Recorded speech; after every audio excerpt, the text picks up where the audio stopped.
তাহলে মুসলিমদের দেশে ইসলামের কথা মুসলিমরা চিনতে পারছে না।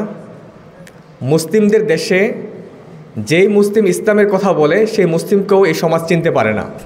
এবার আপনি কাকে বিয়ে করবেন? এখানেও ইখতিলাফ আছে কি না? আপনি ছেলেকে বিয়ে করবেন না মেয়েকে বিয়ে করবেন? ইউনিভার্সিটির টিচাররা তার ছাত্রীকে নিয়ে ভেগে যায়। এই যে পুরুষ শিক্ষক কোনো ছেলে ছাত্রকে নিয়ে পালায়া চলে যাবে, এখন সেই সময় চলে আসছে। আল্লাহর কিতাব, এই কিতাব নাজিলের উদ্দেশ্য আমরা ভুলে গেছি। আসসালামু আলাইকুম রহমতুল্লাহি ওয়া বারাকাতুহু। নাহমাদুহু ওয়া নুসাল্লি আলা রাসূলিহিল কারীম, আম্মা বা'দ।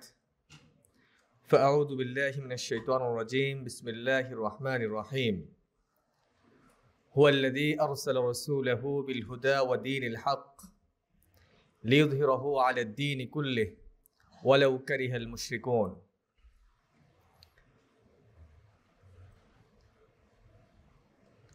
রংপুরের প্রিয় ভাইয়েরা, সবাই কেমন আছেন? আলহামদুলিল্লাহ। আজকের পবিত্র জুমাবার আমরা সকাল সকাল একটি দিনই মজলিসে উপস্থিত হতে পেরেছি। আপনারা সবাই খুশি তো? আজকের আমাদের আলোচনার যে বিষয়, আগামীর সংকট মোকাবেলায় দাওয়া।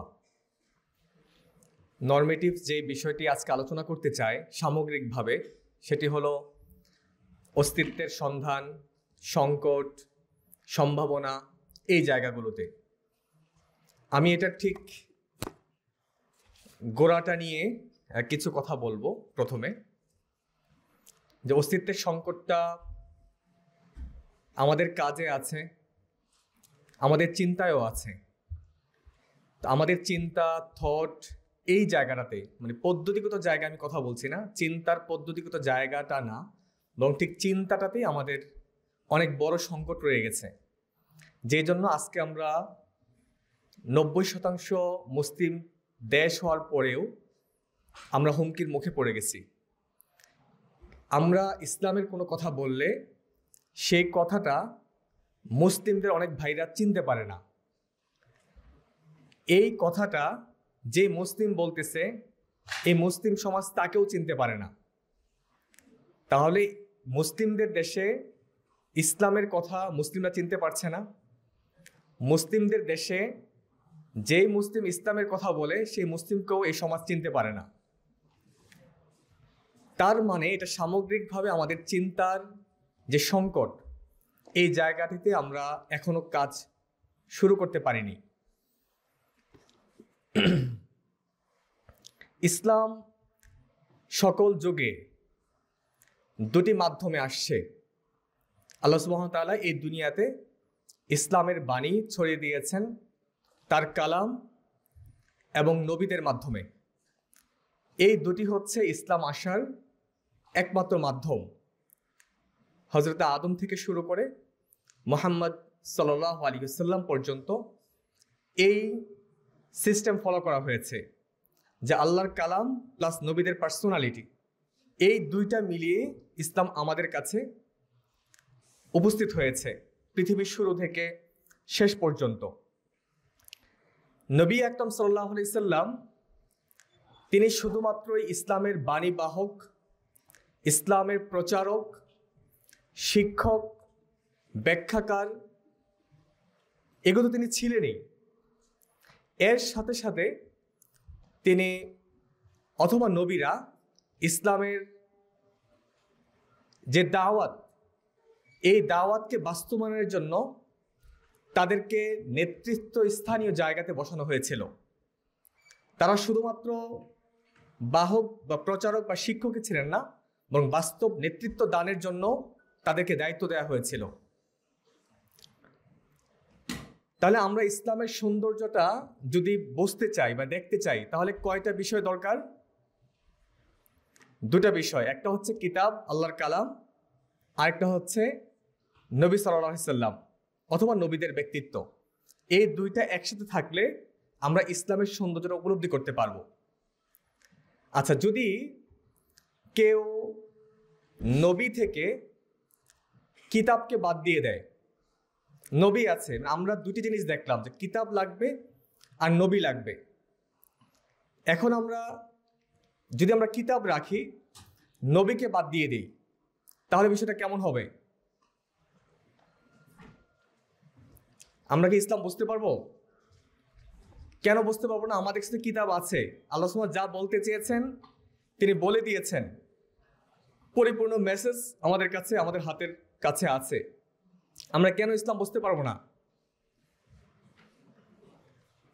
এই কারণে বুঝতে পারবো না যে একটি নৌকা, সে একটি নদী পাড়ি দিবে, নৌকা আছে, নৌকার মাঝি নাই, আপনি গন্তব্যে পৌঁছতে পারবেন? পৌঁছে যাবেন। নৌকা একেবারে অক্ষত আছে, একেবারে নতুন নৌকা, এই নৌকাতে আর কেউ চড়ে নেই, প্রথম যাত্রী আপনি। এত সুন্দর নৌকা থাকার পরেও আপনি আপনার গন্তব্যে পৌঁছতে তো পারবেনই না, বরং আপনি উদ্ভ্রান্তের মতো নদীতে ঘুরে বেড়াবেন। ঠিক একইভাবে যদি আমরা শুধু কিতাবকে রাখি, নবীকে বাদ দিয়ে দিই, তাহলে আমাদের যেই উত্তাল জীবন, এই জীবনের গন্তব্যে আমরা পৌঁছতে পারবো না। আমরা এই মাঝিবিহীন নৌকার মতো নদীতে ঘুরতে থাকব। আমরা এবার নবীকে রাখলাম, যে এতক্ষণ তো যেহেতু আপনি বলছেন যে নবীকে বাদ দিয়ে দিলে ইসলাম বুঝতে পারতেছি না, তাহলে আমরা নবীকে রেখে দিই। নবীকে রেখে দিয়ে যদি কিতাবকে বাদ দিয়ে দিই, তাহলে কি হবে? ইসলাম বোঝা যাবে? কেন? নবী তো প্র্যাকটিক্যাল রূপ আছেন, তার সুন্নাহ আছে আমাদের সামনে, ইসলাম বোঝা যাবে না? বোঝা যাবে না। যদি আমরা নবীকে রাখি, কিতাবকে বাদ দিয়ে দিই, তাহলে এটা হবে খ্রিস্টানদের আচরণ। তারা নবীকে রাখছে, কিতাবকে বাদ দিয়ে দিছে। নবীকেই তারা তখন আল্লাহর অংশ বলা শুরু করলো, আল্লাহর সন্তান বলা শুরু করলো। একটা সময় তারা নবীকে আল্লাহ হিসেবে মানতে শুরু করলো, নবীকেই আল্লাহর বন্দনা দিতে শুরু করলো। তাহলে তারা যেই নৌকায় উঠেছিল, তারা নৌকাকে বাদ দিয়ে মাঝিকে ধরার কারণে তারা মাঝিকেই সবকিছু মনে করা শুরু করলো। তো এই যে নৌকা প্লাস নৌকার মাঝি, অর্থাৎ কিতাব প্লাস সুন্নাহ, কিতাব প্লাস নবী, দুইটি জিনিস যদি একসাথে থাকে, তাহলে আমরা ইসলামের চিন্তার জায়গায় স্পষ্টতা পাব। আর তা না হলে ইসলামের চিন্তার জায়গায় ইহুদিরা যেমন কিতাব রেখেছে, নবীকে বাদ দিয়ে দিছে, খ্রিস্টানরা নবীকে রাখছে, কিতাবকে বাদ দিয়ে দিছে। এভাবে আমরা দেখেছি জাতিগুলো কিভাবে তারা বিকৃত হয়েছে, হাজার হাজার বছর ধরে আমরা দেখছি। এবং যারা কিতাবকে আঁকড়ে ধরেছিল নবীকে ছাড়া, তারাও কিন্তু শেষ পর্যন্ত তাদের কিতাবগুলো আঁকড়ে ধরে থাকতে পারে নাই। আজকে বাইবেল আপনি দেখবেন যে এগুলো বিকৃত। এটা কেন? কারণ নবী ছাড়া তাদের কিতাবগুলো তার টিকিয়ে রাখতে পারে নাই। তাহলে আমরা কোরআন আমাদেরকে পড়তে হবে মুহাম্মদ সাল্লাল্লাহু আলাইহি ওয়াসাল্লামের জীবনী দেখে। যদি আমরা কোরআনকে পড়তে পারি মুহাম্মদ সাল্লাল্লাহু আলাইহি ওয়াসাল্লামের জীবন দেখে, সুন্নাহকে পাশে রেখে, আর মুহাম্মদ সাল্লাল্লাহু আলাইহি ওয়াসাল্লামের জীবন যখন উপলব্ধি করতে পারি কোরআনকে পাশে রেখে, তাহলে ইসলামের সামগ্রিক যে চিত্রটা সেটা আমাদের সামনে স্পষ্ট হবে।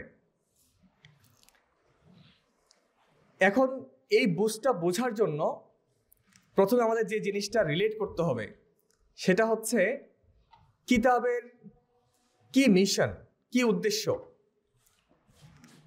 আজকে আপনারা এখানে এসেছেন, কেন আসছেন? কথা শুনতে, রাইট? কথা শুনতে আসছেন। এই কথা কি, এটা কি মানে মিউজিক সহ গান এরকম কিছু না? কথা শুনতে আসছেন, এটা হচ্ছে আপনার সামগ্রিক উদ্দেশ্য, কিন্তু এর মাঝে একটা খাস উদ্দেশ্য আছে, একটা স্পেশাল আপনার উদ্দেশ্য আছে, লক্ষ্য আছে, যে আপনি আসলে এখান থেকে অস্তিত্বের সংকটের ব্যাপারে জানতে চান। নানা মাত্রায় এই সমাজে ইসলামের ব্যাপারে কি কি সংকট তৈরি করা হয়েছে এগুলো আপনি জানতে চান। তাহলে আল্লাহ যে কিতাব আমাদের উপরে নাজিল করলেন, আমাদের জন্য কিতাব দিলেন, গাইডেন্স দিলেন, এটা কি কোনো উদ্দেশ্য নাই?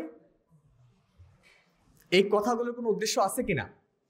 কেন আমাদেরকে সিয়াম রাখতে হবে, কেন আমাদেরকে তাকওয়া অর্জন করতে হবে, কেন আমাদেরকে আমরু বিল মারুফ নাহি আনিল মুনকার, কেন এগুলো করতে হবে, এই সব কিছু কেন আপনাকে দাওয়াতি কাজ করতে হবে, কেন আপনাকে অত্যাচার সহ্য করতে হবে, এগুলো সব কাজ, এটার পিছনে উদ্দেশ্য আছে। একইভাবে মুহাম্মদ সাল্লাল্লাহু আলাইহি ওয়াসাল্লামকে দুনিয়াতে পাঠানোর একটা উদ্দেশ্য আছে না? আছে কিনা? মুহাম্মদ সাল্লাল্লাহু আলাইহি ওয়াসাল্লামকে দুনিয়াতে পাঠানোর একটা নির্দিষ্ট উদ্দেশ্য আছে, একটা লক্ষ্য ছিল। এই লক্ষ্য যদি আমরা উদ্ঘাটন করতে না পারি, কোরআন যে কিতাব আমাদের উপর নাজিল হয়েছে এটার উদ্দেশ্যটা কি, এটার মিশনটা কি, যদি আমরা বের করতে না পারি, তাহলে কোরআন এবং সুন্নাহ আমাদের সামনে থাকার পরেও আমরা ইসলামের সঠিক বুঝটা পাবো না। আপনি যদি উদ্দেশ্য না বুঝে কোরআন পড়তে থাকেন, তাফসিরের পর তাফসির পড়তে থাকেন, এগুলো আপনার কাছে অনেক সাহিত্যকর্ম মনে হবে, যোগ জিজ্ঞাসা জবাব মনে হবে, জ্ঞান বিজ্ঞানের গরিমা মনে হবে, নানান তথ্য উপাত্তের নথিপত্র মনে হবে। আপনি খুব আশ্চর্যজনক হয়ে পড়বেন যে এত এত তথ্যের সমারোহ, ঘটনা, দুর্ঘটনা, ইতিহাস, নানান কিছু এখানে লিপিবদ্ধ আছে, যেটা পৃথিবীর অন্য কোনো বইতে নাই।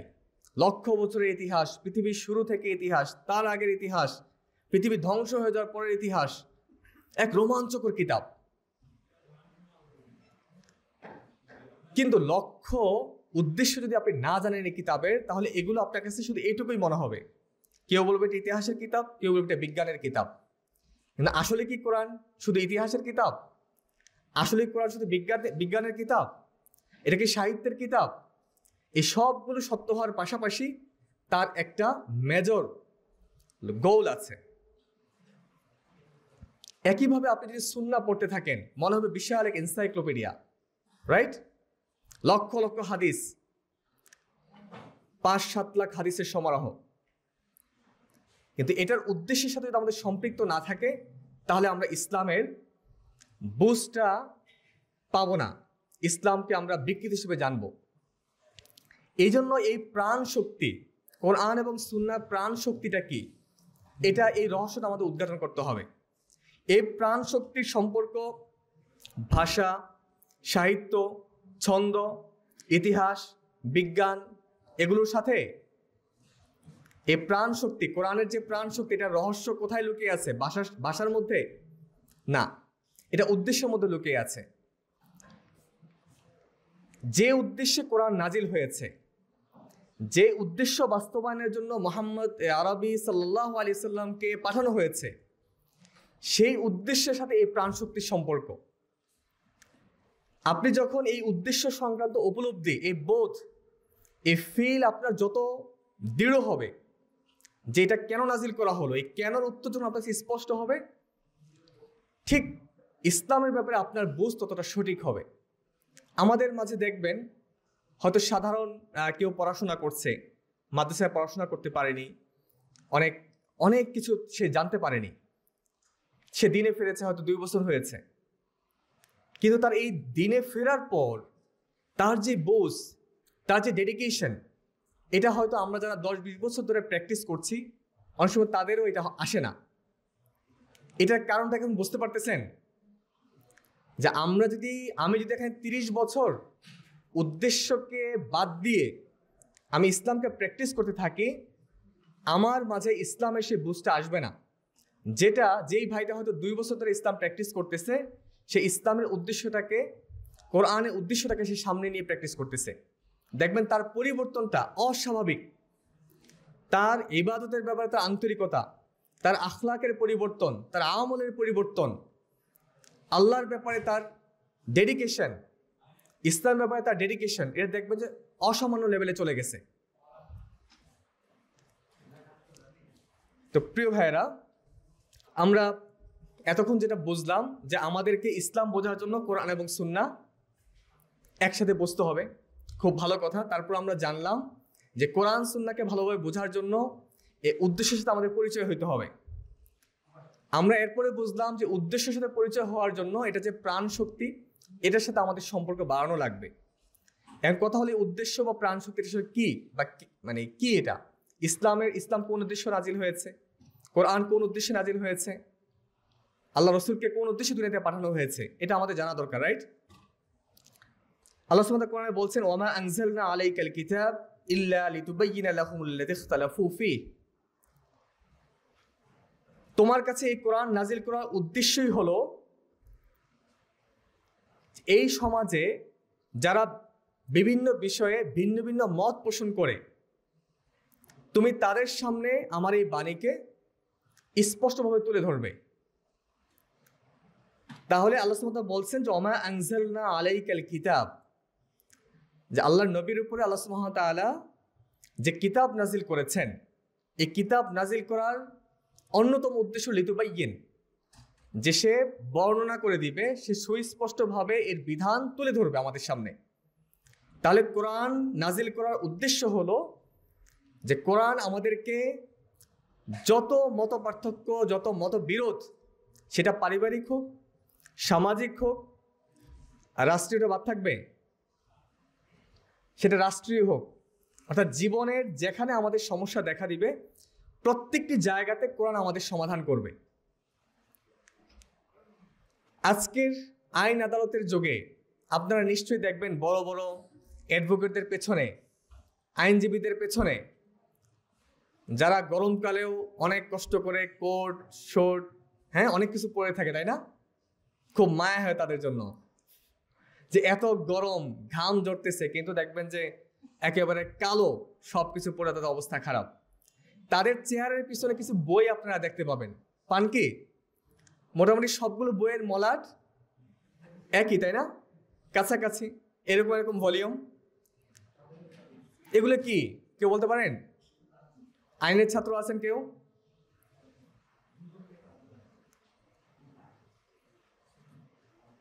এই ভলিউমের যে কেতাবাদি, এগুলো আসলে বিভিন্ন দেশের রায়।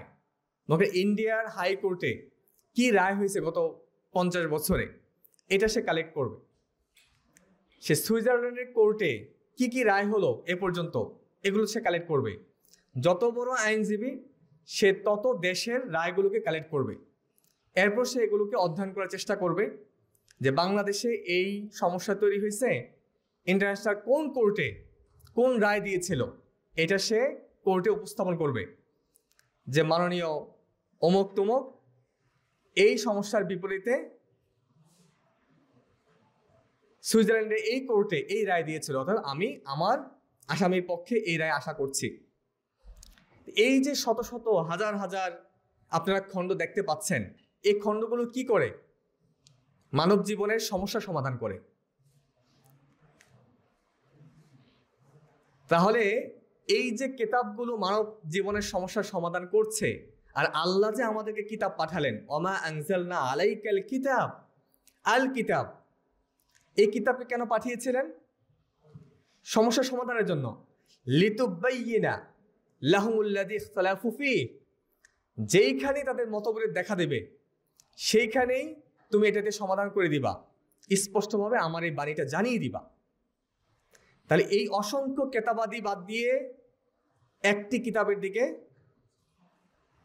ডাকার জন্যই এই কোরআন পাঠানো হয়েছে।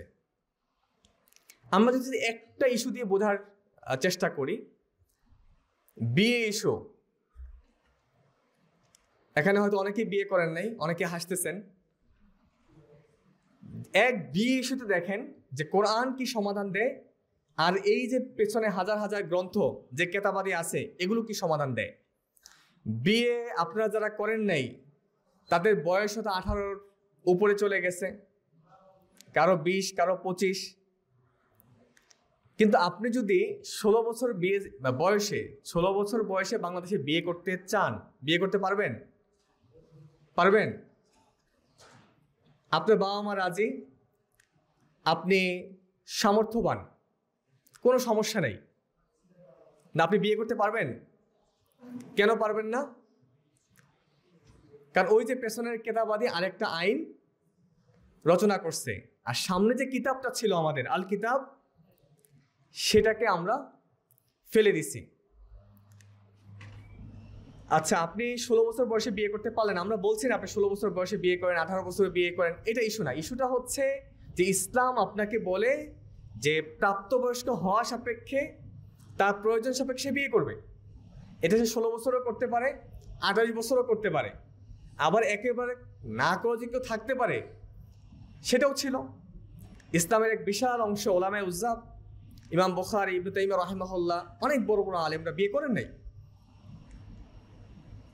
এই ফিতনার সময় আমরা এই জায়গাটাতে উৎসাহিত করি না যে না, এই ফিতনার সময় আমাদের বিয়ে করা উচিত, বিয়ে করা ভালো, এটা সুন্নাহ, এটা আমরা করব। কিন্তু এটা কখন করব দেখেন, সেটা ইসলাম বলতেছে আপনার বয়সের সাথে, আপনার প্রাপ্তবয়স্ক হওয়ার সাথে। আর এই সেকুলারিজম বলতেছে যে না, এটা 18 বছর, এবার এর আগে হলে এটা আপনার জন্য হারাম। এবার আপনি কাকে বিয়ে করবেন এখানেও ইখতিলাফ আছে কিনা। আপনি ছেলেকে বিয়ে করবেন না মেয়েকে বিয়ে করবেন? এক হাস্যকর প্রশ্ন, তাই না? এই হাস্যকর প্রশ্ন তো বাস্তবায়ন করার চেষ্টা করানো হচ্ছে তো। এক বড় ভাইয়ের সাথে আমার কথা হচ্ছিল, উনি খুব সিনিয়র একজন মানুষ, ইসলামের ব্যাপারে বেশ ডেডিকেশন আছে ওনাদের। তো কথা প্রসঙ্গে আমাকে বললো যে ইসমাইল, এখন তো অবস্থা খুবই খারাপ, ইউনিভার্সিটির টিচাররা তার ছাত্রীকে নিয়ে ভেগে যায়। আমি বললাম যে এটা তো আপনি অনেক পুরাতন কথা বললেন। ইউনিভার্সিটির শিক্ষক, আবার শিক্ষক বলতে আপনি কি বুঝবেন? শিক্ষক মানে কি পুরুষ শিক্ষক না মহিলা শিক্ষক? এটা নিয়ে এখন কনফিউশন তৈরি করা হয়েছে। অথচ শিক্ষক শিক্ষিকা দুইটা শব্দ আমাদের ছিল, এই দুইটা শব্দ আমাদেরকে রাখতে দেওয়া হয় নাই। শিক্ষক তো এই যে পুরুষ শিক্ষক কোনো ছেলে ছাত্রকে নিয়ে পালায়া চলে যাবে, এখন সেই সময় চলে আসছে। এই যে আপনি কাকে বিয়ে করবেন, দেখেন আপনি কাকে বিয়ে করবেন সেটা নিয়ে তাদের কথা আছে। আপনি কত বছরে বিয়ে করবেন সেটা নিয়ে তাদের কথা আছে। অনুষ্ঠান কোন পক্ষ করবে সেটা নিয়েও তাদের কথা আছে। অনুষ্ঠান করার কথা কোন পক্ষের, করে কে? দেখেন কত শত এক বিয়েতে আপনার গায়ে হলুদ হবে কি হবে না, ইসলামে গায়ে হলুদের কোনো সিস্টেম আছে যেগুলো? এরপর মিষ্টির দোকানদাররা যা শুরু করছে, যে আপনার বিয়ের 20 জায়গাতে কিভাবে মিষ্টি খাওয়ানো যায়, ব্যবসা জমানো যায়, এটা তাদের মার্কেটিং চলতেছে। এক বিয়ে ইস্যুতে দেখেন আপনার আল্লাহর আইনের সাথে, আল্লাহর কিতাবের সাথে এই সেকুলার কেতাবাদীর কি পরিমাণ বৈপরীত্য আমরা দেখতে পাচ্ছি। তাহলে যদি আমরা বুঝি যে এই কিতাবের উদ্দেশ্য কি, তাহলে অন্য সকল আইনগুলো আমাদের কাছে অপান্তয় হবে, এগুলো অনর্থক মনে হবে যদি আমরা বুঝি। আর যদি আমরা কিতাব নাজিলের উদ্দেশ্যটা না বুঝি, তাহলে আমরা এই আইনগুলোকে মেনে নিচ্ছি না, মেনে নিচ্ছে কিনা। আমাদের সমাজে দেখবেন যে 16 বছরের আগে মেয়েকে বিয়ে দিচ্ছে না, 18 বছর আগে কোনো ছেলে বিয়ে করতেছে না। তার মানে আমরা আল্লাহর কিতাব, এই কিতাব নাজিলের উদ্দেশ্য আমরা ভুলে গেছি। এই উদ্দেশ্যের সাথে আমাদের সম্পর্কটা জোরালো হয় নাই। আমরা এখানে বাধা দিতে পারছি না যে কেন।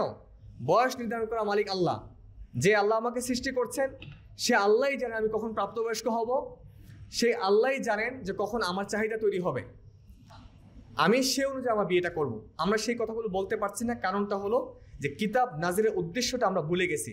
আমরা মনে করছি এই কিতাব আসছে আমরা তেলাওয়াত করব, আমরা তো অবশ্যই তেলাওয়াত করব, আমরা তো অবশ্যই এটা অনুধাবন করব।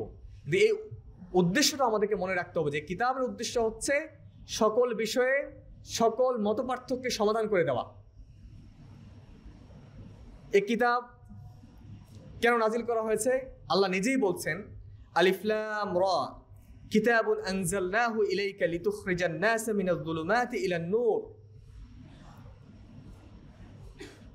আমি তোমার উপরে কিতাবকে নাজিল করেছি যাতে তুমি মানুষকে বের করে দিতে পারো। কোত্থেকে বের করে দিবে? অন্ধকার থেকে আলোর দিকে। আচ্ছা, বের করলে তো সেখানে থাকা যায় না, থাকা যায়? আমি যদি এখান থেকে বের হয়ে যাই, আমি কি এর মাঝে থাকতে পারবো আর?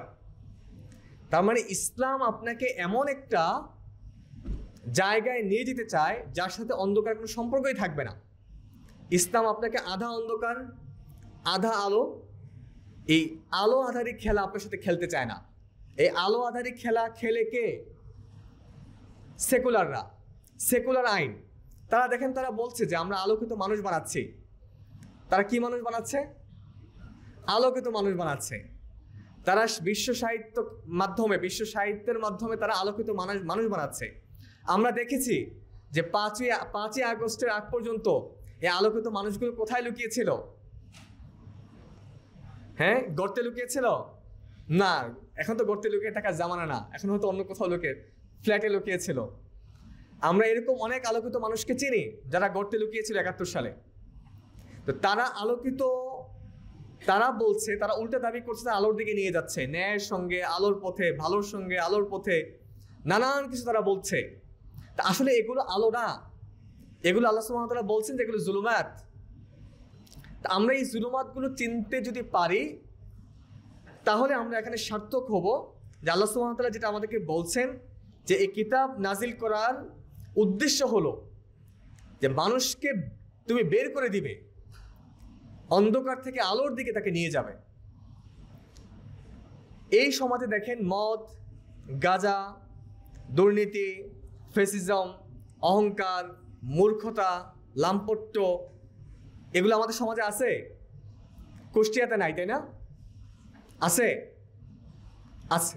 তো এই সকল অন্ধকার, আমরা কি এটার মাঝেই থাকবো? কোথায় যাব? কোথায়? কে নিয়ে যাবে? কিতাব। তাহলে কিতাব নাজিলের উদ্দেশ্যটা বুঝলেন যে সমাজে যত অন্ধকার আছে, প্রত্যেকটা অন্ধকার থেকে আল্লাহ সুবহানাহু ওয়া তাআলা তার বান্দাদেরকে বের করে নিয়ে আসতে চান, বের করে আলোতে নিয়ে আসতে চান, যাতে করে আমরা সফলকাম হতে পারি, আমরা চিরস্থায়ী সফল দিকে যেতে পারি। প্রিয় ভাইরা, আমরা তাহলে কিতাবের উদ্দেশ্য বুঝলাম যে কিতাব আমাদেরকে সব কিছুর, সকল মত পার্থক্য, সকল মত ভিন্নতার মাঝে সে একটা সমাধান দিবে, স্পষ্ট সমাধান আল্লাহর পক্ষ থেকে। এবং এই কোরআন আমাদেরকে অন্ধকার থেকে আলোর দিকে নিয়ে যাবে। এখন আমরা দেখব নবী আকরাম সাল্লাল্লাহু আলাইহি ওয়াসাল্লামকে পাঠানোর কি উদ্দেশ্য ছিল। আল্লাহ সুবহানাহু ওয়া তাআলা অন্য আয়াতে বলছেন, হুয়াল্লাযী ইউনাজ্জিলু আলা আবদিহি আয়াতিন বায়্যিনাত লিইখরিজাকুম মিনাজ-যুলুমাতি ইলান-নূর। যে তিনি আল্লাহ, যিনি তার গোলামের প্রতি, তার বান্দার প্রতি তিনি আয়াতুম বায়্যিনাত, স্পষ্ট বিধানাবলী নাজিল করেছেন। কেন নাজিল করেছেন? লিইখরিজাকুম মিনাজ-যুলুমাতি ইলান-নূর। আমরা একটু আগে যে কোরআনের উদ্দেশ্য জানলাম, একই উদ্দেশ্য আমরা জানছি মুহাম্মদ সাল্লাল্লাহু আলাইহি ওয়াসাল্লামকে দুনিয়াতে পাঠানোর ব্যাপারেও। মুহাম্মদ সাল্লাল্লাহু আলাইহি ওয়াসাল্লাম কী করেছেন মক্কার সমাজে আমরা দেখেছি, তিনি মদিনার সমাজে কী করেছেন আমরা সেটা দেখেছি। যত ধরনের শিরক ছিল, যত ধরনের মূর্খতা ছিল, পাপাচার ছিল, অন্যায় ছিল, সব কিছু থেকে মুহাম্মদ আরবি সাল্লাল্লাহু আলাইহি ওয়াসাল্লাম এই অন্ধকার থেকে আলোর দিকে মানুষকে নিয়ে এসেছিলেন। আল্লাহ সুবহানাহু ওয়া তাআলা অন্য জায়গায় বলছেন যে নবীকে পাঠানোর আরেকটি উদ্দেশ্য হলো লিয়াকুমুন নাসু বিল কিসত, মানুষকে যেন ইনসাফের মাঝে প্রতিষ্ঠিত করতে পারে, এই জন্য নবীকে পাঠানো হয়েছে। তাহলে আমরা একটি পেলাম যে অন্ধকার থেকে আলোর দিকে মানুষকে নিয়ে আসা নবীকে পাঠানোর উদ্দেশ্য। আরেকটি উদ্দেশ্য হচ্ছে এই সমাজে ইনসাফ কায়েম করা। আমরা আরেকটি উদ্দেশ্য জানবো, অনেকগুলো উদ্দেশ্য আছে, আমরা বোঝার জন্য কিছু কিছু উদাহরণ দিচ্ছি কোরআন থেকে। আরেকটি উদ্দেশ্য হলো ওয়াল্লাযী আরসালা রাসূলাহু বিল হুদা ওয়া দীনিল হক লিইয়ুযহিরাহু আলা দ্বীনি কুল্লিহি ওয়ালাউ কারিহাল মুশরিকুন। তিনি আল্লাহ, যিনি তার রাসূলকে পাঠিয়েছেন হেদায়েত এবং দ্বীনে হক সহকারে, সত্য দ্বীন সহকারে। কেন পাঠালেন? কি উদ্দেশ্য? লিইয়ুযহিরাহু আলা দ্বীনি কুল্লিহি, পৃথিবীতে যত মতবাদ আছে, যত মন্ত্রতন্ত্র আছে, যা কিছু থাকুক না কেন, সকল কিছুর উপরে ইসলামকে বিজয়ী করার জন্য আল্লাহ সুবহানাহু ওয়া তাআলা তার রাসূলকে পাঠিয়েছেন। এই যে সকল কিছুর উপরে ইসলামকে বিজয়ী করবেন বা আল্লাহ রাসূলকে পাঠালেন, এত করে মুশরিকরা অনেক খুশি হয়েছে, রাইট? কাফেররা খুশি হয়েছে, ইহুদি খ্রিস্টানরা খুশি হয়েছে, সেকুলাররা খুশি হবে। কি হবে? ওয়ালাউ কারিহাল মুশরিকুন, মুশরিকরা কি করবে? অপছন্দ করবে, তারা পছন্দ করবে না। কাফিররা অপছন্দ করবে, জালিমরা অপছন্দ করবে। এখন তাদের অপছন্দ পছন্দ, এই পছন্দ অপছন্দকে আমরা সমীহ করব, তোয়াক্কা করব না। তাহলে আমরা দেখলাম যে রাসূল সাল্লাল্লাহু আলাইহি ওয়াসাল্লামকে পাঠানোর আরেকটা উদ্দেশ্য হলো যে পৃথিবীতে যত মতবাদ প্রতিষ্ঠিত আছে এই সকল কিছুর উপরে আল্লাহর দ্বীনকে বিজয়ী করা, প্রতিষ্ঠিত করা, এটা রাসূল সাল্লাল্লাহু আলাইহি ওয়াসাল্লামকে পাঠানোর আরেকটি উদ্দেশ্য। যদিও এতে কাফিররা অপছন্দ করবে, আল্লাহ সুবহানাহু ওয়া তাআলা নিজেই বলে দিয়েছেন। কতটা অপছন্দ করেছিল আমরা দেখেছিলাম যে মুহাম্মদ সাল্লাল্লাহু আলাইহি ওয়াসাল্লাম কতটা আলোকিত মানুষ ছিলেন, যেই সমাজে তিনি 40 বছর ধরে বেড়ে উঠেছিলেন। আবু জাহেল পর্যন্ত যার প্রশংসা করতে বাধ্য হতো, করতো না? আবু জাহেল কি বলতো মুহাম্মদ সাল্লাল্লাহু আলাইহি ওয়াসাল্লামকে? যে মুহাম্মদ, আমরা তোমাকে মিথ্যাবাদী বলছি না, কিন্তু তুমি যে দাওয়াত দিচ্ছ ওটাকে মিথ্যা বলছি। শত হলেও তো লজ্জা শরম আছে।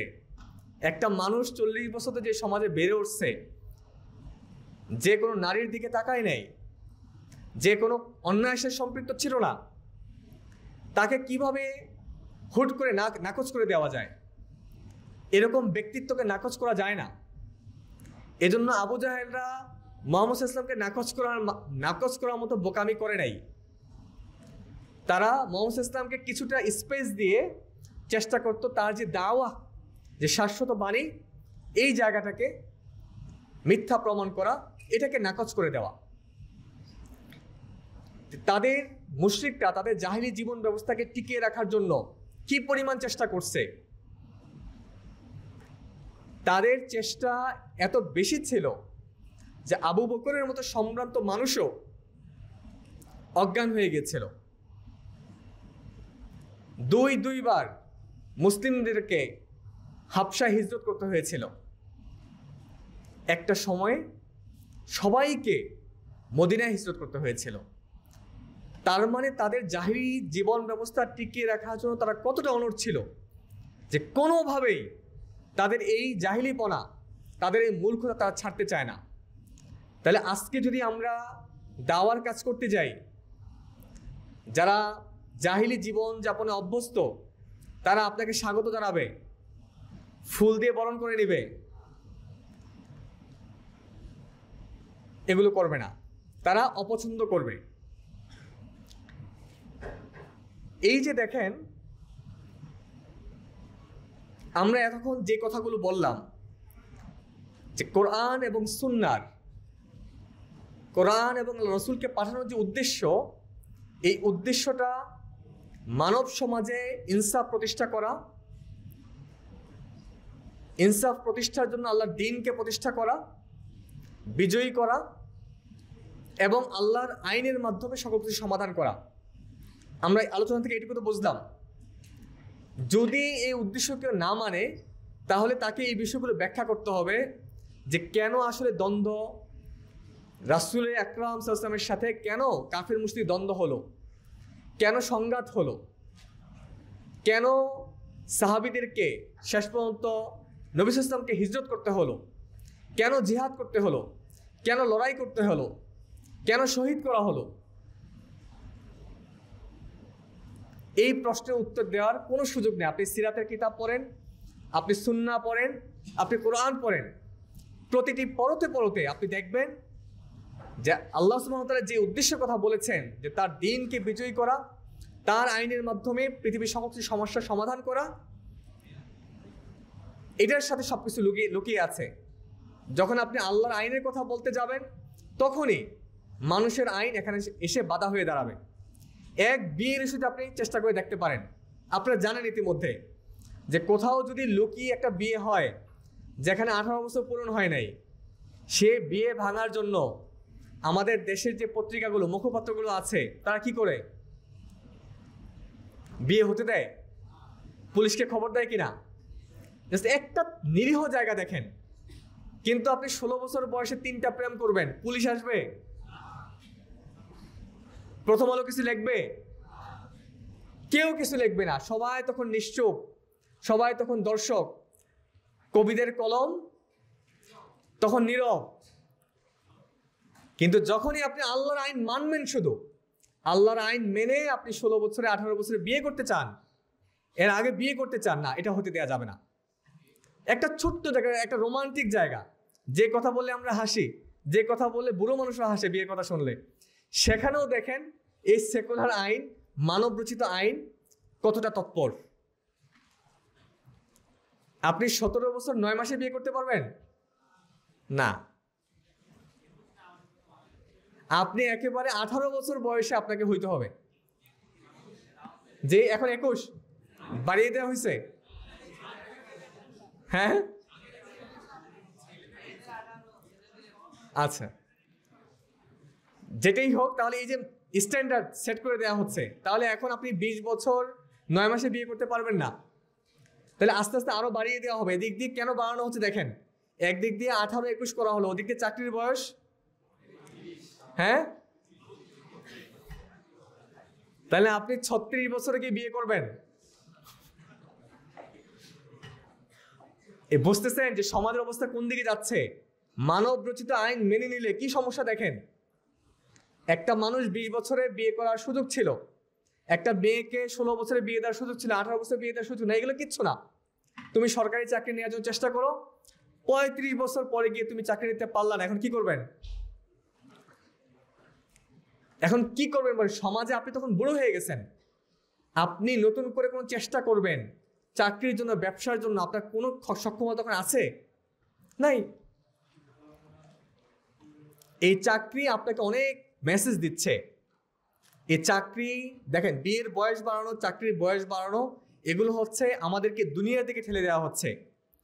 আল্লাহ সুবহানাহু ওয়া তাআলার গোলাম, তার গোলামি করার জায়গা থেকে আমাদের সরিয়ে দেওয়া হচ্ছে, যে শুধু দুনিয়া, শুধু দুনিয়া।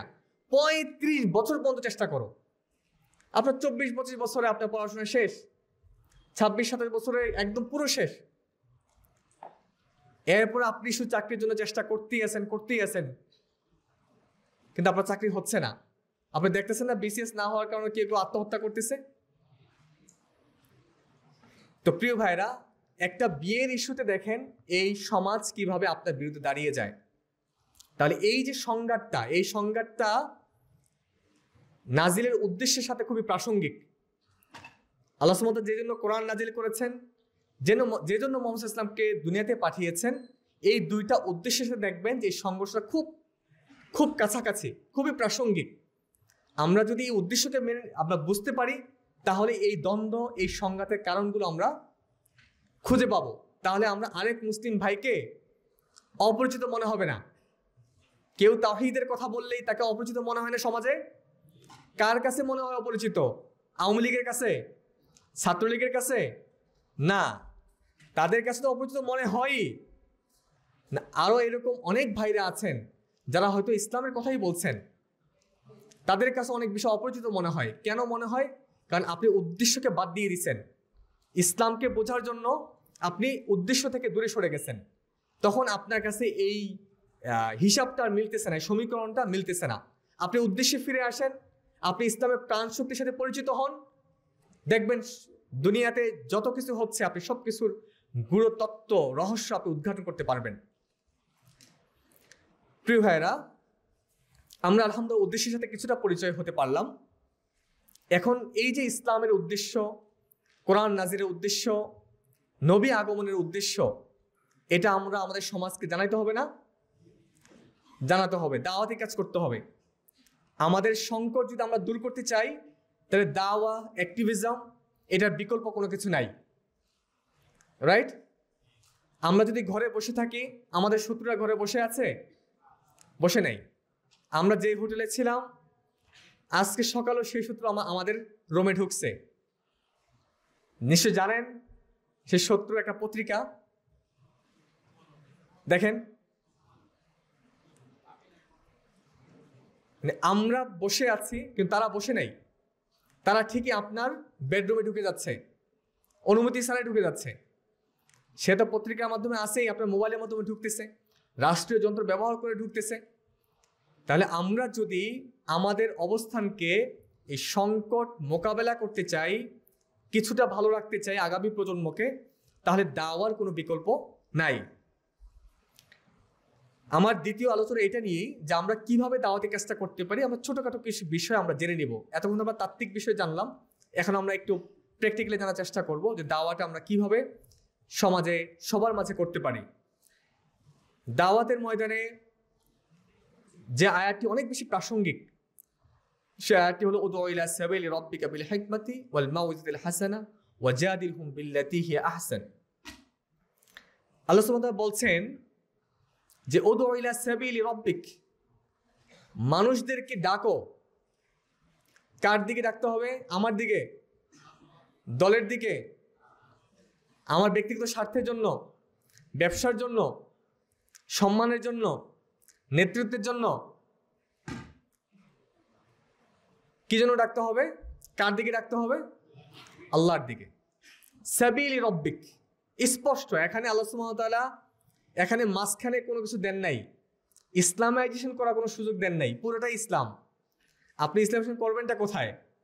সাবিলি রব্বিক, আপনি আল্লাহর দিকে মানুষকে ডাকবেন। এখানে নতুন করে আর কোনো কিছু ঢুকানোর প্রয়োজন নাই। আপনার সাথে আমার সাথে হয়তো চোরের চেহারার মিল আছে, তার মানে কি আমরা চোর?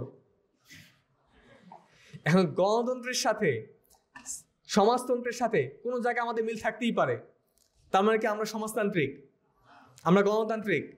না, আমরা মুসলিম। এর মাঝখানে কোনো কিছু ডাকা যাবে না। আল্লাহ সুবহানাহু সে সুযোগ আমাদেরকে দেন নেই। স্পষ্ট ডাকতে হবে আল্লাহর দিকে, তার পথের দিকে ডাকতে হবে। এখানে আমার ব্যক্তির দিকে ডাকা যাবে না, কোনো দলের দিকে ডাকা যাবে না, কোনো রাহবারের দিকে ডাকা যাবে না। ডাকতে হবে একমাত্র কেবলমাত্র আল্লাহর দিকে। আমরা যদি আল্লাহর সন্তুষ্টি অর্জন করতে চাই, তাহলে মানুষকে তার দিকে একমাত্র ডাকতে হবে। এটা কোনো ধরনের স্বার্থ ছাড়া, কোনো ধরনের লোভ ছাড়া।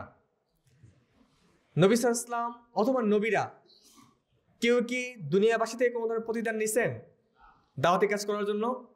আপনি বলবেন যে ভাই আমি 3 ঘন্টা দাওয়াতি কাজ করি, আমার কি দিবেন? আল্লাহ কোরআনে বলছেন কুল লা আসআলুকুম আলাইহি আজরা, যে আমি, হে নবী বলো যে আমি তোমাদের কাছ থেকে কোনো প্রতিদান চাই না। তাহলে আপনি কি আপনার সমাজে একটা প্রতিদান চান? না।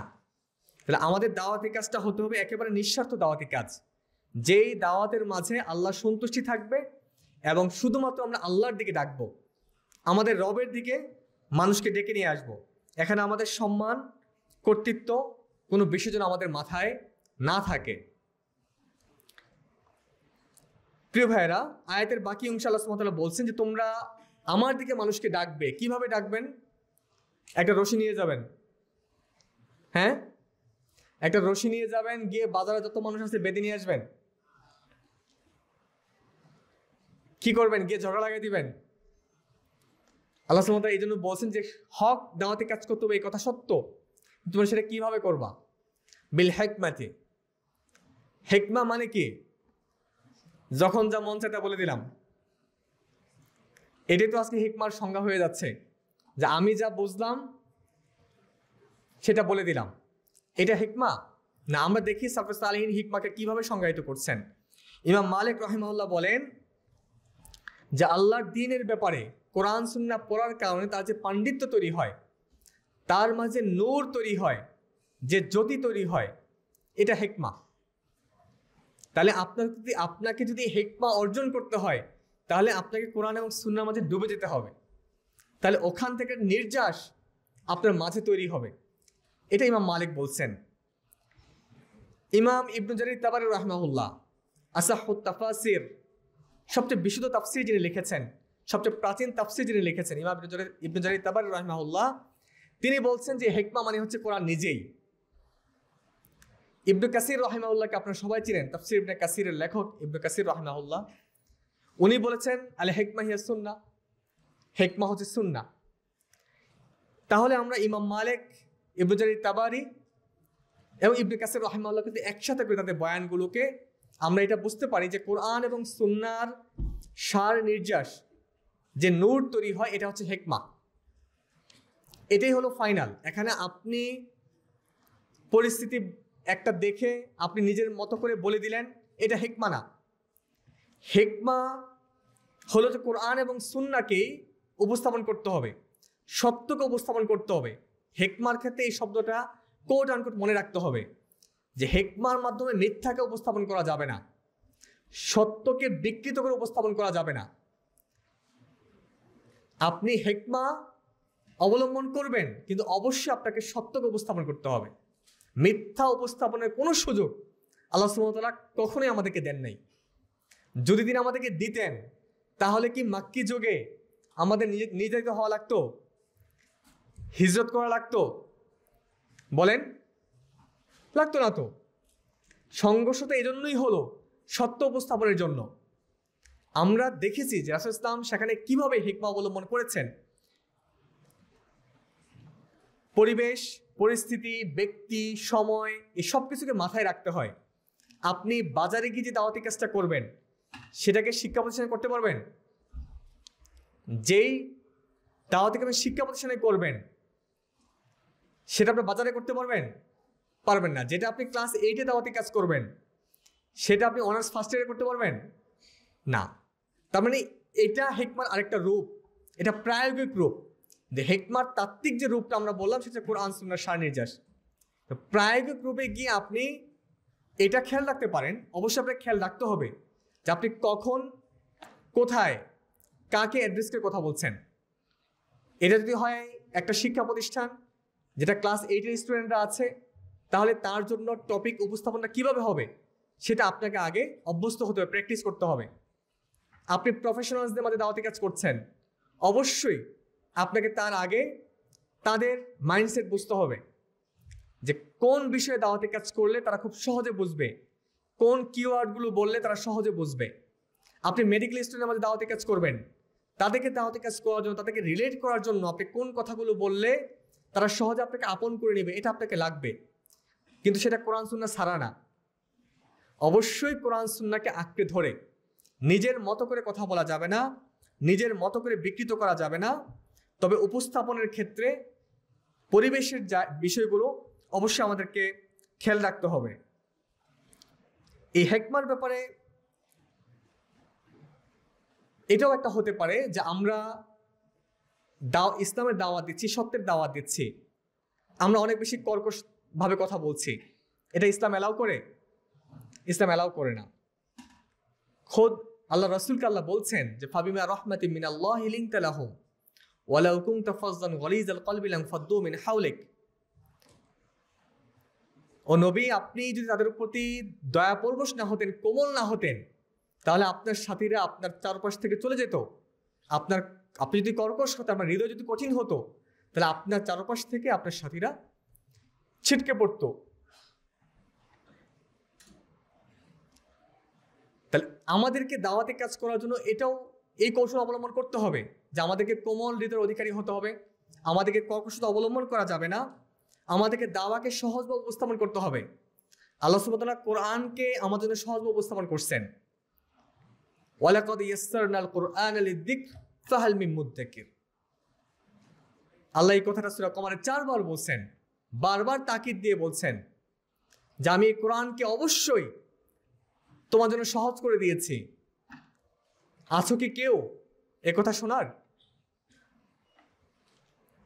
আল্লাহ সুবহানাহু ওয়া তাআলার কথা বোঝার সাধ্য কার আছে বলেন?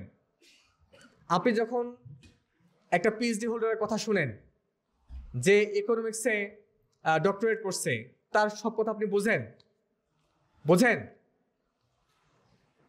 যে ফিজিক্সে ডক্টরেট করছে তার কথা আপনারা বোঝেন? সব কথা বোঝেন না।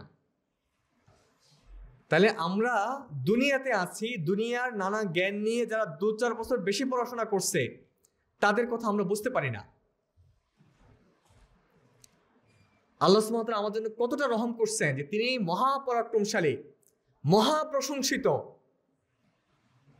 তার কথা তিনি আমাদের জন্য বোধগম্য করে নাজিল করছেন। তিনি কি আমাদের কাছে ঠেকা ছিলেন?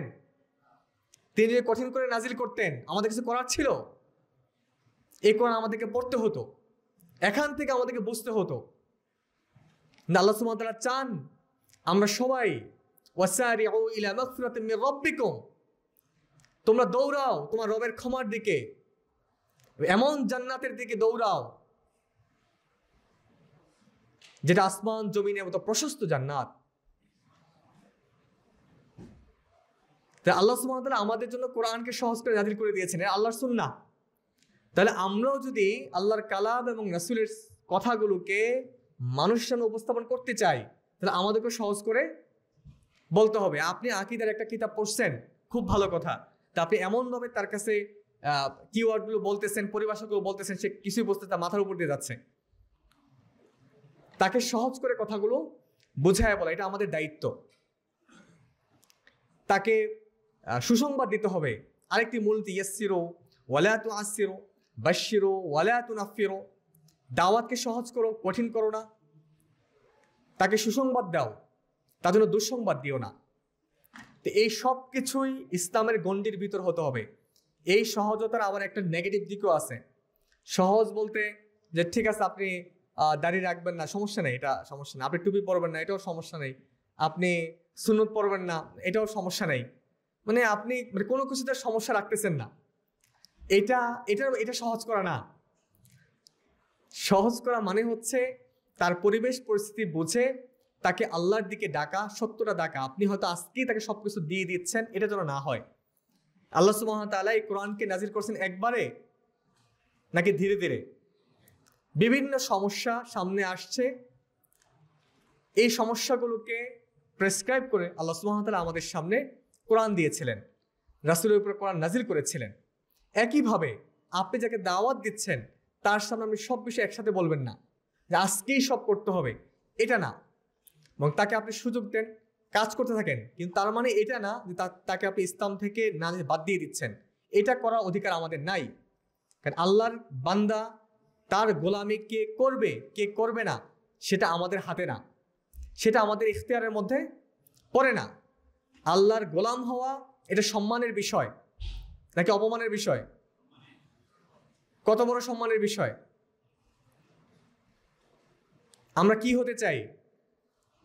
আমাদের একটা পরিচয় যদি আমাদেরকে নিতে বলে সেটা আমরা কি? আল্লাহর গোলাম। সবচেয়ে উপরে নিয়ে গেছিলেন আল্লাহ রাসূল সাল্লাল্লাহু আলাইহি ওয়াসাল্লামকে মিরাজে, তাই না? সে আয়াতে আল্লাহ সুবহানাহু ওয়া তাআলা কি বলে সম্বোধন করতেছেন তার প্রিয় হাবিবকে? আবদ, সুবহানাল্লাযী আসরা বিআবদিহি। তাহলে আল্লাহর গোলাম, আপনাকে আল্লাহ যত বেশি সম্মানিত করবেন আপনাকে তত বেশি আল্লাহর গোলামি করতে হবে। আল্লাহর গোলামির মধ্যেই, আপনার নত হওয়ার মধ্যেই আল্লাহ সুবহানাহু ওয়া তাআলা আপনার মাথাকে উঁচু করে দিবেন। রাসূল আকরাম সাল্লাল্লাহু আলাইহি ওয়াসাল্লামের সাজদা আর আমাদের সাজদা কি এক সমান হয়? না। যার সাজদার মান যত বেশি, যে যত বেশি অনুগত, যে যত বেশি আল্লাহর কাছে নত, আল্লাহ সুবহানাহু ওয়া তাআলা তার সম্মানকে তত বেশি উঁচু করে দিবেন।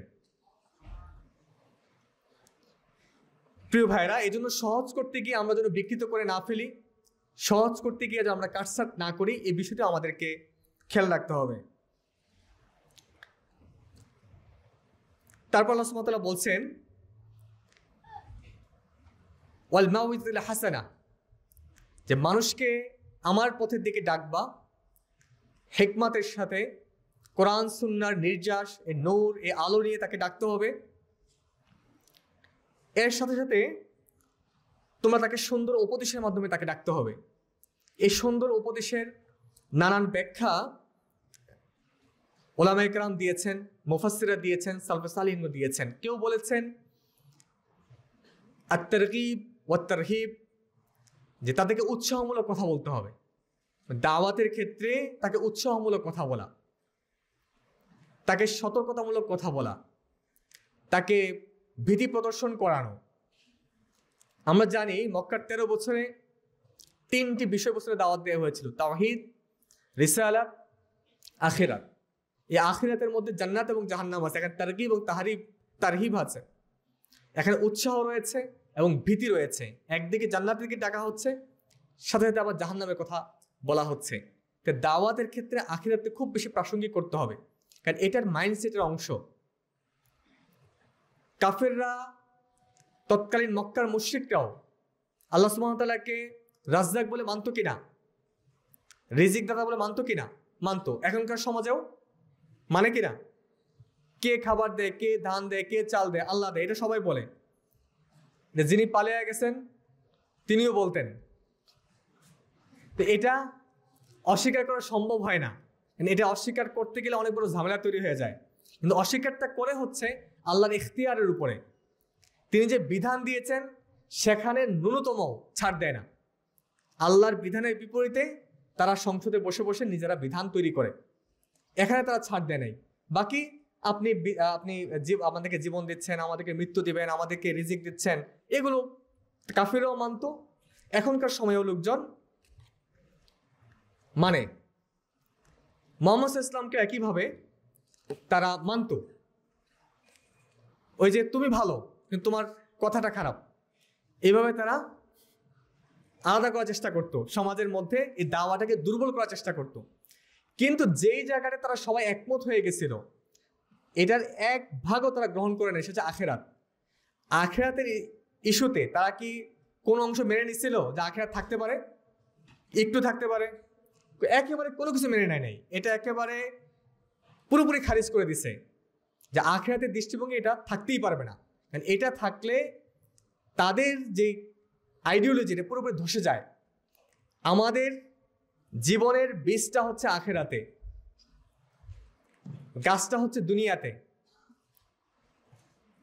আর সেকুলারদের বীজ গাছ সবই দুনিয়াতে, তাদের এরপর আর কিছু নাই।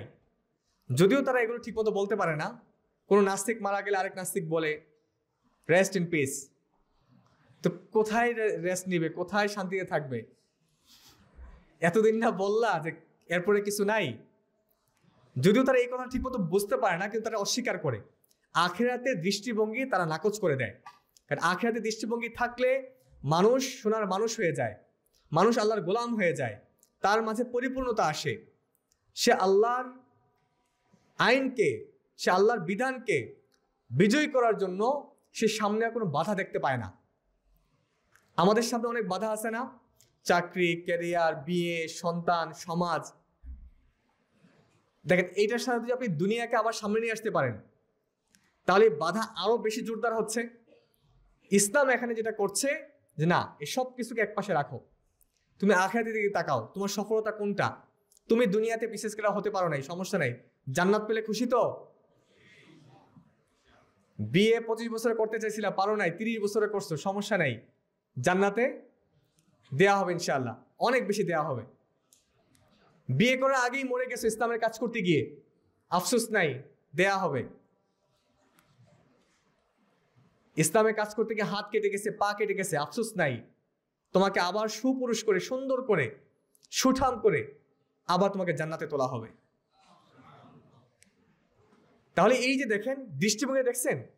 এই দৃষ্টিভঙ্গি যদি শুধু দুনিয়া হয়, তাহলে তো আপনি হাত খুয়াইছেন, আপনি শেষ। আপনার বিয়ে হবে না, আপনি কান্নাকাটি শুরু করছেন।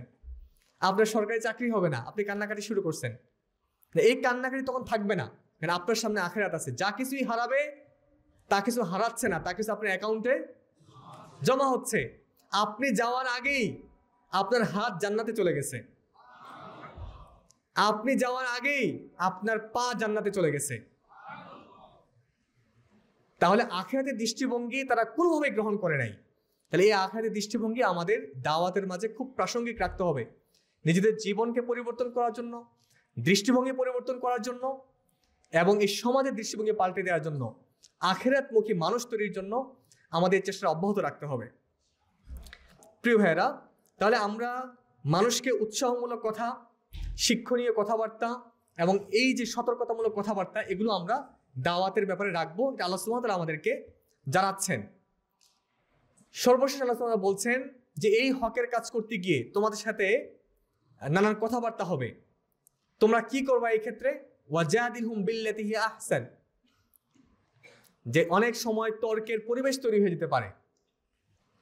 যদি একান্ত তর্কের কোনো পরিবেশ তৈরি হয়ে যায়, তাহলে তর্ক শুরু করে দিতে হবে। তাহলে সর্বোত্তম পন্থায় তর্ক করতে হবে, মানে তর্ককে সীমাবদ্ধ করে দেওয়া হলো, তাই না? যদি তর্কের পরিবেশ তৈরি হয় তর্ক করো, এটা বলা হয় নাই। তর্কের পরিবেশ তৈরি হয়েছে, একটু ঠান্ডা হও, আহসান, সর্বোত্তম পন্থায় তর্কটা করো। তাই তর্ককে সীমাবদ্ধ করে দরকার। আপনি তর্কের মাধ্যমে আপনি জয়ী হতে পারবেন না, আপনার আদর্শকে তার ভিতরে ঢুকাতে পারবেন না, আপনি তার মন জয় করতে পারবেন না। পারবেন? আপনারা দুইজন যদি এই মোড়ে থাকেন যে আমার কথা সত্য, আমি বিজয়ী হব, আমি আমি আমি সে কিছুই না, সে কিছুই বোঝে না, কেউ কারো কথা মানবে? মানবে না।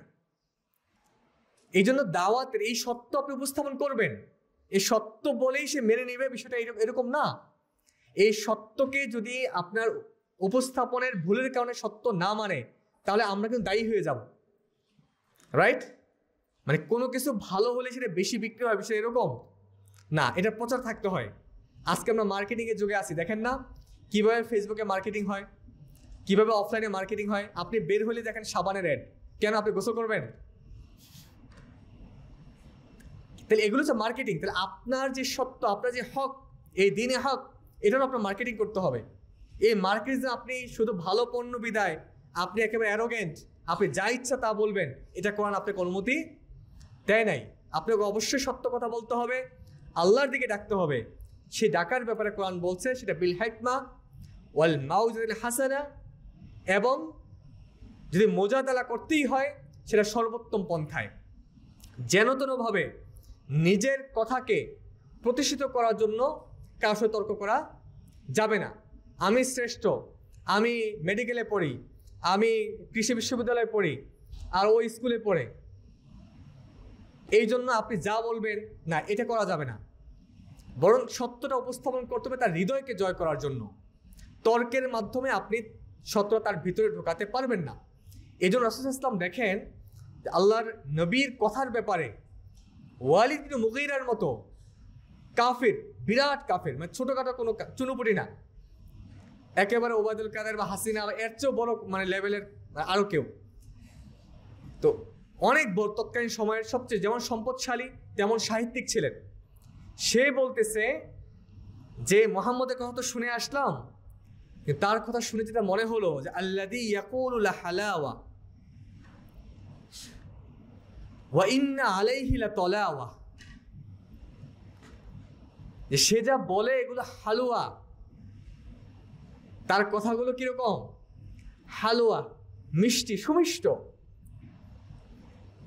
ওয়া ইন্না আলাইহি লাতালাওয়া, তার কথাগুলো সৌন্দর্য মণ্ডিত। তাহলে